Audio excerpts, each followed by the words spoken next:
ఇదే చివరి అవకాశం. ఇప్పటికే చాలా టైం ఇచ్చాం. 2 వారాల్లో మిగతా 3 ఎమ్మెల్యేల విచారణను పూర్తి చేయండి, లేదంటే తీవ్ర పరిణామాలు ఉంటాయి.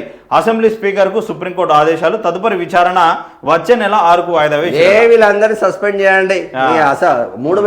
అసెంబ్లీ స్పీకర్ గడ్డ ప్రసాద్ కుమార్ అన్న మీకు కాళే యాదవ్ కాంగ్రెస్ లో జాయిన్ అయినట్టే కనిపించలే, మీకు పోచారం శ్రీనివాసరెడ్డి కాంగ్రెస్ లో జాయిన్ అయినట్టు కనిపించలే. వాళ్ళు అఫీషియల్ గా కండువాలు వేసుకొని వాళ్ళ అఫీషియల్ గా కార్యకర్తలకు కండువాలు కప్పి కాంగ్రెస్ పార్టీ అని చెప్పి అన్ని ఛానళ్ళలో అన్ని పేపర్లలో వచ్చింది. మీరు గుడ్డి గురాలకు పళ్ళు తమ్ముతున్నారా? నువ్వేం చేస్తావు పడి? ఇప్పుడు రేవంత్ రెడ్డి ఏం చెప్తే నువ్వు గదే చేయాలి. అదే స్పీకర్ అన్నప్పుడు స్పీకర్ లాగా వ్యవహరిస్తున్నావు అంతే. ఇంకా ఏముంటుంది దాంట్లో? ఆయన ఏం చెప్తే నువ్వు గదే చేస్తున్నావు. మిమ్మల్ని ఇప్పుడు మిమ్మల్ని కంప్లీట్గా కోర్టు తప్పు పట్టింది అనుకో, మీదేమో పవర్ ఏమో పెద్దదా, ఏం అనలేకపోతున్నారు. చూద్దాం ఏమవుతుందో. ఇదే చివరి అవకాశం అంటున్నారు. అనర్హత పిటిషన్లపై ఇప్పటికే చాలా టైం ఇచ్చాం. 2 వారాల్లో మిగతా 3 ఎమ్మెల్యేల విచారణకు పూర్తి చేయండి, లేదంటే తీవ్ర పరిణామాలు ఉంటాయి. అసెంబ్లీ స్పీకర్కు సుప్రీం ధర్మాసనం ఆదేశాలు. తదుపరి విచారణ వచ్చే నెల 6కు వాయిదా. 3 నెలలలోనే చేయాలి, లేదంటే మీ పైన చర్యలు తీసుకుంటామని చెప్పింది సుప్రీంకోర్టు. ఏమైందా? అయిందా? మా గడ్డ ప్రసాద్ కుమార్ అన్న సస్పెండ్ అయ్యిందా? మళ్ళీ 2 వారాలు వెచ్చిరు. సస్పెండ్ అయ్యిందా? ఏముండదు అబ్బా, ఉత్త షాట. పార్టీ ఫిరాయింపుల ఎమ్మెల్యేల అనర్హత పిటిషన్ల కేసు విచారణ జాప్యం జరగడంపై సుప్రీంకోర్టు ధర్మాసనం తీవ్ర అసహనం వ్యక్తం చేసింది. ఇప్పటికే కావాల్సినంత సమయం ఇచ్చామని పేర్కొన్నది. నిర్దేశించిన గడువులోగా నిర్ణయం తీసుకోకపోతే తీవ్ర పరిణామాలు ఉంటాయని ఇది అసెంబ్లీ స్పీకర్ గడ్డం ప్రసాద్ కుమార్కు చివరి అవకాశమని ధర్మాసనం స్పష్టం చేసింది. బీఆర్ఎస్ ఎమ్మెల్యే పాడి Kaushik Reddy, BRS working president మాజీ మంత్రి కేటీఆర్ పార్టీ ఫిరాయింపు ఎమ్మెల్యేల అనర్హత పిటిషన్లపై సుప్రీంకోర్టు జస్టిస్ సంజయ్ కరోల్ ధర్మాసనం శుక్రవారం విచారణ చేపట్టింది. మొత్తం 10 మంది ఎమ్మెల్యేలపై వచ్చిన అనర్హత పిటిషన్లలో 7 ఎమ్మెల్యేల పోచారం శ్రీనివాసరెడ్డి, కాళ యాదయ్య, అరికెపూడి గాంధీ, గూడెం మైపాల్ రెడ్డి, బండ్ల కృష్ణమోహన్ రెడ్డి, తెల్లం వెంకట్రావు, ప్రకాష్ గౌడ్ పిటిషన్లను స్పీకర్ తిరస్కరించినట్లు స్పీకర్ తరపు అడ్వకేట్లు కోర్టుకు నివేదిక అందించారు.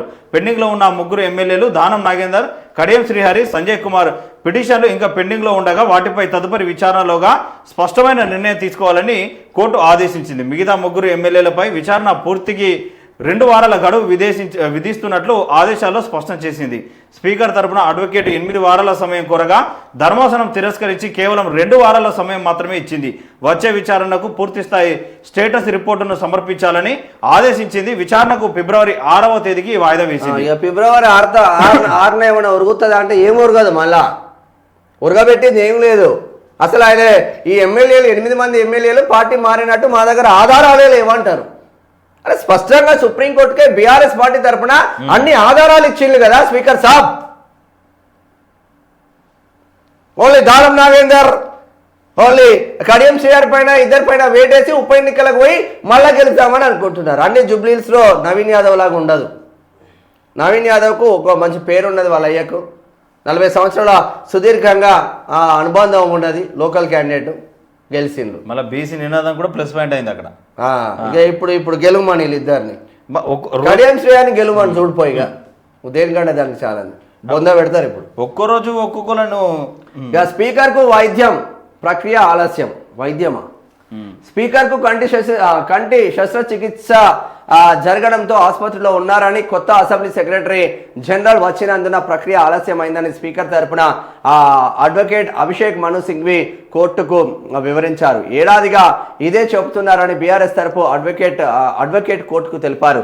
గతంలో 3 నెలల్లోనే ఫిరాయింపు ఎమ్మెల్యేలపై నిర్ణయం తీసుకోవాలని సుప్రీంకోర్టు ఆదేశించినా పట్టించుకోలేదని పాడి కౌశిక్ రెడ్డి తరపు అడ్వకేట్ శేషాద్రి నాయుడు న్యాయస్థానం దృష్టికి తీసుకెళ్లారు. 2023 అసెంబ్లీ ఎన్నికల తర్వాత బీఆర్ఎస్ నుంచి కాంగ్రెస్ లో చేరిన ఎమ్మెల్యేలపై అనర్హత వేటు వేయాలని బీఆర్ఎస్ నేతలు, బీజేపీ ఎమ్మెల్యేలు వేరువేరుగా పిటిషన్లు దాఖలు చేశారు. గతంలో స్పీకర్ ఈ పిటిషన్లను నిర్ణీత సమయంలోగా తేల్చుకోకపోవడంతో కోర్టు ధిక్కార నోటీసులు కూడా జారీ అయ్యారు. స్పీకర్ పై బీజేపీ కోర్టు ధిక్కరణ పిటిషన్ కూడా ఇచ్చిందంట.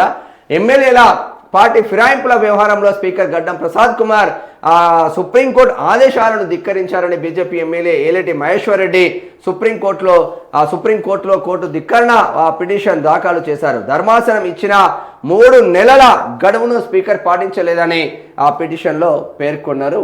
మరి ఎటు పోతుందో అర్థం కాదు కానీ ఇప్పుడు వీళ్ళందరూ ఏబట్టి ఒక ఎమ్మెల్యే బలైచున్నాడు స్పీకర్. ఈయనకి ఏందే మళ్ళీ మాట్లాడుతూనేమో ఇదోళ్ళు ఉంటుంది. ఆయనేమో మంచి మనిషి, అంటే వ్యక్తిత్వం చాలా మంచిది గడ్డం ప్రసాద్ అన్నది. అని ఏం చేయలేడు. నేను ఏమంటే స్పీకర్ మధుసూదనాచారి ఉన్నప్పుడు అదే, మనోడు ఉన్నప్పుడు అదే. సరే, మధుసూదనాచారి తెలంగాణ అస్తిత్వం అనుమానమే తెలిసిన బిడ్డ, టీఆర్ఎస్ ఫౌండర్, కేసీఆర్కు మంచి దోస్తు, సబ్జెక్ట్ ఉన్న వీళ్ళంతా టీఆర్ఎస్లో సబ్జెక్టు మంచిగా గెయిన్ చేసుకున్నారు. ఉద్యమం చేసిన బిడ్డలు కాబట్టి సబ్జెక్ట్ ఎక్కడ ఏముందో సబ్జెక్ట్ మాట్లాడలేదు. కాంగ్రెస్ వాళ్ళు మాట్లాడలేకపోతున్నారు సబ్జెక్ట్. స్పీకర్ ఏం చేస్తాడు? రేవంత్ రెడ్డి ఏది ఆదేశిస్తే ఆ ఆదేశాల సూచనల మేరకే ఉంటుంది. ఇప్పుడో కన్ను శస్త్రచికిత్స అయింది, ఈ 2 వారాలకి ఇంకో కన్ను శస్త్రచికిత్స చేస్తారు. అట్టిగానే కావాలని చేసుకుంటారు. మళ్ళీ నెల రోజులు 2 నెలలు పొగుడుతుంది, పొగిడింపు జరుగుతుంది. తర్వాత ఏముంటుంది మళ్ళా? ఇక మళ్ళా ఇప్పటికే 2 సంవత్సరాలు దాటింది. ఇంకో సంవత్సరం దాటితే ఇంకో సంవత్సరం పోతే ఎలక్షన్ మూడ్లోకి పోతుంది. వీళ్ళపైన చర్యలు పడేది ఉందా? మరి వెస్ట్ బెంగాల్లో ఎట్లా చర్యలు పడ్డదా? బీజేపీ ఎమ్మెల్యే తృణమూల్ కాంగ్రెస్ పార్టీకి పోతే వారిపైన ఇమీడియట్లీ చర్యలు తీసుకున్నారు కదా. అక్కడ కోర్టు చర్యలు తీసుకున్నది. అనర్హత వేసేసింది అక్కడ పిటిషన్. మరి అదే అనర్హత వీళ్ళపైన 10 మంది పైన ఎందుకు పడతలేదంటే దొంగ రాజకీయ బ్రోకర్ గాళ్ళు ఉన్నారు ఇక్కడ. బాజాబ్తో చెప్తున్నాం. అంతే. ఆఖరికైతే ఈయననే బలైచెట్టున్నాడు కానీ